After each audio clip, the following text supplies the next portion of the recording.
In this video, I'm going to show you how to fix lag and improve FPS and performance in World of Warcraft on PC.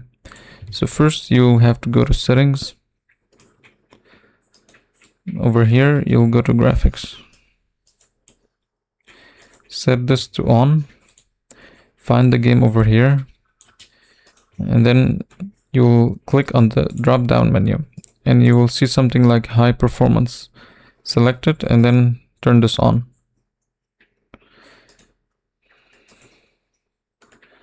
Then open CMD, right click, then run as administrator. So here you'll write this command ipconfig /renew and then press enter. And then ipconfig /flush DNS. And then ipconfig /release. And then the last command you need to write is netsh winsock reset.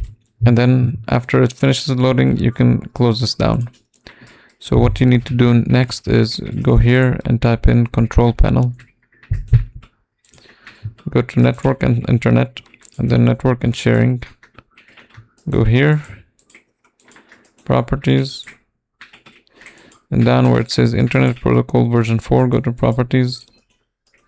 Click here and type in 8.8.8.8.8.4 and 4, and then click OK. Click OK. And this should fix your issue.